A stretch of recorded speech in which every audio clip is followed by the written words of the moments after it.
Welcome everyone. I am C Urvashi Agrawal और आप देख रहे हैं मेरा channel CA final audit in nutshell.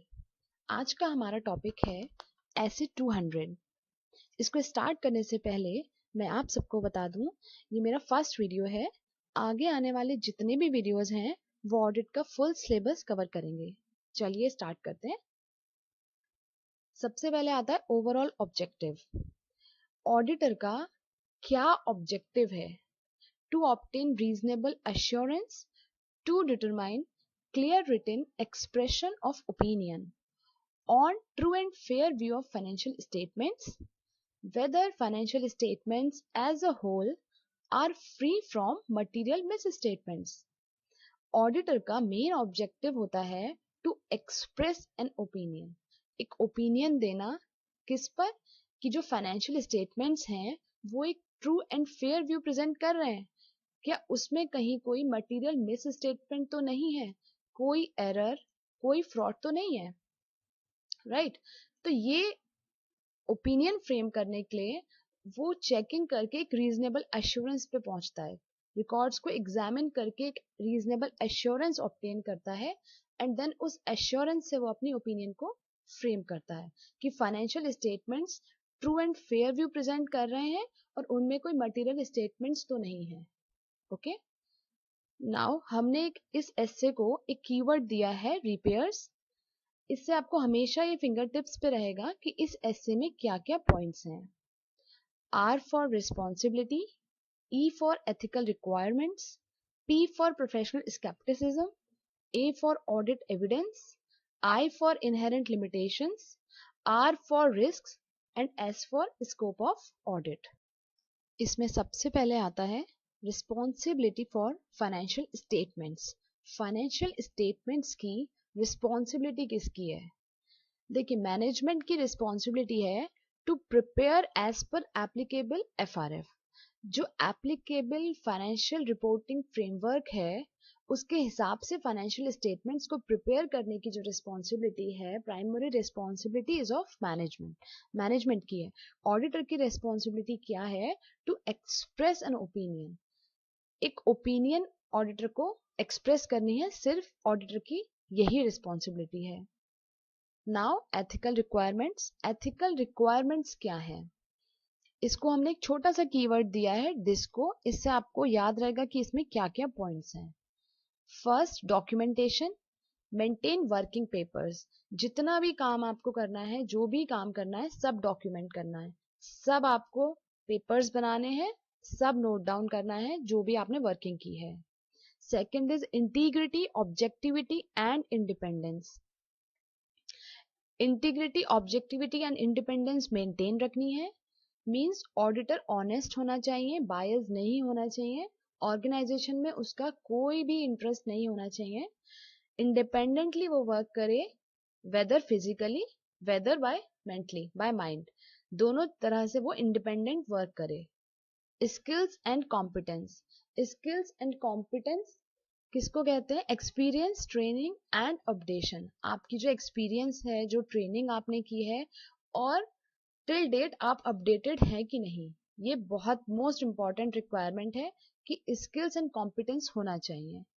Then confidentiality, no disclosure of any information unless required by law. Client की कोई भी इंफॉर्मेशन आप किसी को डिस्क्लोज नहीं करेंगे, कॉन्फिडेंशियलिटी मेंटेन करेंगे। Others work, rely on work of assistants with due care. जो भी आपका वर्किंग है, जो भी आपकी वर्किंग असिस्टेंट्स कर रहे हैं या ऑडिट टीम में जो भी मेंबर्स हैं, उनके वर्किंग पे आप रिलाई करेंगे विद ड्यू केयर। मतलब प्रोफेशनली आप उसको जज कर लेंगे, जजमेंट ले लेंगे कि वो चीज ठीक है या नहीं। ओके, देखिए नेक्स्ट आता है हमारा प्रोफेशनल स्केप्टिसिज्म। ये बहुत इंपॉर्टेंट है, ये अक्सर पूछा जाता है एग्जाम्स में। What is professional scepticism? A questioning mind, being alert to conditions which indicate possible frauds. एक questioning mind होना, alert रहना उन conditions में जो कि indicate करते हैं कि यहाँ पे शायद fraud हो सकता है। Unless this situation arise, we assume records are genuine, not investigation. देखिए, audit is not an investigation. It is an examination of records. जब हम एग्जामिन करेंगे रिकॉर्ड्स को, हम हमेशा एक क्वेश्चनिंग माइंड रखेंगे, हमेशा हम अलर्ट रहेंगे, लेकिन हम शुरू से ये नहीं मान के चलेंगे कि नहीं इसमें कोई ना कोई मिस स्टेटमेंट तो होगा ही होगा। दिमाग में हमेशा अलर्टनेस होना चाहिए, हमेशा क्वेश्चनिंग माइंड होना चाहिए कि अगर कोई ऐसी कंडीशन दिखती है जिसमें पॉसिबल फ्रॉड हो सकता है तो हम फर्दर चेकिंग के लिए जाएंगे, राइट। कहीं पे अगर ओवर राइटिंग है या कहीं पे ऑडिट एविडेंसेस कॉन्ट्राडिक्ट कर रहे हैं, वहां पर हमें प्रोफेशनल स्केप्टिसिज्म अप्लाई करना है, हमेशा एक क्वेश्चनिंग माइंड रखना है और फर्दर चेकिंग के लिए जाना है, being alert to conditions which indicate possible frauds. Okay, next is audit evidence. Audit evidence हमें sufficient and appropriate audit evidence इकट्ठा करने हैं, बिकॉज हमें एक रीजनेबल कंक्लूजन पे पहुंचना है अपनी ओपिनियन को फ्रेम करने के लिए। Sufficient quantity wise, appropriate quality wise. इसमें दो टाइप के होते हैं, test of controls and test of details. ये आगे के फर्दर एसेज में हम डिस्कस करेंगे, यहाँ पे शॉर्ट में है।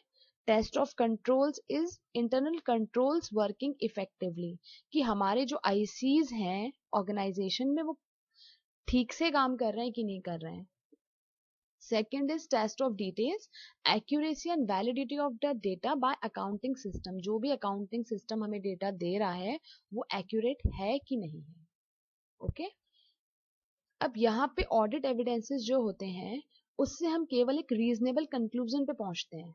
That is not an absolute conclusion, 100% sure नहीं होते हैं। क्यों नहीं होते हैं? क्योंकि ऑडिट की कुछ लिमिटेशंस होती हैं। आगे हम देखेंगे कि क्या लिमिटेशंस होती हैं। इसको हमने एक छोटा सा वर्ड दिया है, तेजी Bachchan. This is a name of mother of mister Amitabh Bachchan. इसका एक शॉर्ट में आप नेम याद कर लें, तेजी। इससे आपको हमेशा, आप कभी नहीं भूलेंगे कि क्या लिमिटेशंस है ऑडिट की। First is test checking, sample checking करना पड़ता है। फुल चेकिंग हम कभी नहीं कर पाते हैं because of time and cost constraints. Next is evidences.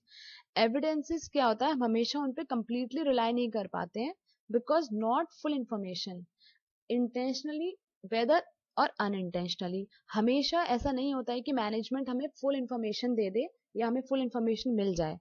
Intentionally भी हो सकता है, अनइंटेंशनली भी हो सकता है। जो एविडेंसेस हमारे पास होते हैं हमें उन पर रिलाई करना पड़ता है। नेक्स्ट लिमिटेशन है हमारा प्रोफेशनल जजमेंट। ये एक लिमिटेशन भी है एंड ये एक रिक्वायरमेंट भी है, क्योंकि हमें फुल ऑडिट में हर जगह पर जजमेंट देनी ही होती है। किस किस चीज़ में? For example sufficient and appropriate audit procedures. जो भी ऑडिट प्रोसीजर्स हमने लगाए हैं वो सफिशिएंट एंड अप्रोप्रिएट हैं कि नहीं। NTE of audit procedures, nature, timing and extent of audit procedures ठीक है या नहीं, उन्हें रिवाइज करने की ज़रूरत है। मैनेजमेंट एस्टिमेट्स को इवेल्युएट करने के लिए भी प्रोफेशनल जजमेंट रिक्वायर्ड है। And then drawing conclusions draw करने के लिए भी हमें जजमेंट लगानी पड़ती है। तो ये स्टैंडर्ड ये कहता है कि प्रोफेशनल जजमेंट भी रिक्वायरमेंट है। आपको हर जगह पे ऑडिट में अपना जजमेंट का यूज करना है, बट प्रोफेशनली आप उसे यूज करेंगे। जो भी आप जज करेंगे उसके पीछे लॉजिक होना चाहिए, फैक्ट्स होने चाहिए। इसी वजह से ये एक लिमिटेशन भी है क्योंकि जजमेंट बेस्ड होता है। नेक्स्ट इज इंटरनल कंट्रोल्स, जहाँ पे आईसी वीक होते हैं। लाइक किसी ऑर्गेनाइजेशन में wrong use of authority by the management अपनी अथॉरिटी का गलत यूज कर रहा है, या employees not obeying companies rules, employees companies के रूल्स को फॉलो नहीं कर रहे हैं, एथिकल बिहेवियर नहीं है, वहां पे कभी भी आपको एक्यूरेट इंफॉर्मेशन नहीं मिलेगी। तो ये हमारी लिमिटेशंस है। Next, risk of material missed statements. देखिए रिस्क होते हैं दो टाइप के होते हैं, ये आगे भी ऐसे आएगा, उसमें हम डिटेल में इसको डिस्कस करेंगे। यहाँ पे शॉर्ट में है कि financial statement level and assertion level, दो टाइप के रिस्क होते हैं। Assertion is what? Assertion is a particular transaction और अकाउंट बैलेंस। एक particular transaction like revenue recognition में प्रॉब्लम है तो हम उसकी फर्दर चेकिंग के लिए जाएंगे। And financial statement level is as a whole affecting many assertions, काफी सारे असर्शंस को जो अफेक्ट कर रहा है वो फाइनेंशियल स्टेटमेंट लेवल का रिस्क है। Okay, last one is scope of audit. Scope of audit कौन डिसाइड करता है? Auditor. Auditor decides with respect to requirements of the relevant legislation. जो भी रिक्वायरमेंट है लॉ की वो डिसाइड करेगा scope of audit. Next, pronouncements of the ICAI, institute के प्रोनाउंसमेंट्स। कोड ऑफ एथिक्स, आप मैंडेटरीली कोड ऑफ एथिक्स को follow करेंगे। Comply with all the relevant essays, ये मोस्ट इंपॉर्टेंट है इस स्टैंडर्ड में कि आप सारे एसेज से कंप्लाई करेंगे जो भी रेलिवेंट हैं। रेलिवेंट मीन्स उस ऑर्गेनाइजेशन पे जिसका आप ऑडिट कर रहे हैं जितने भी एप्लीकेबल हो रहे हैं एसेज उन सब से आप कंप्लाई करेंगे।